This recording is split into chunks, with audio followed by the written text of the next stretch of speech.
It's been dubbed the report card on climate action. The United Nations global stocktake is meant to assess how far off track mankind is from meeting promises to stop global warming.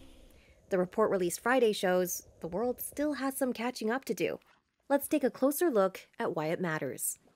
Under the 2015 Paris Agreement, nearly 200 countries agreed to limit global warming to 2 degrees Celsius, and ideally aim for 1.5 degrees Celsius above pre-industrial times. Each country is responsible for setting its own national targets and policies to achieve those goals.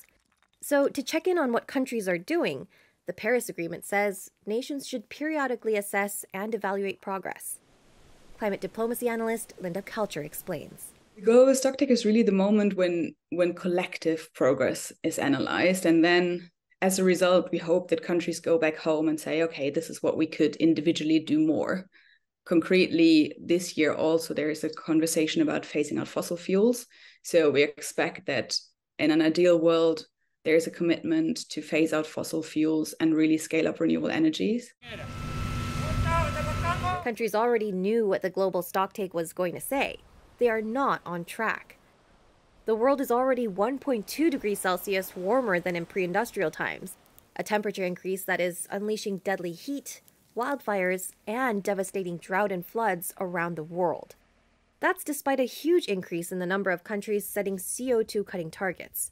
The report urged countries to cut the use of coal power by up to around 90% by 2030 compared to 2019.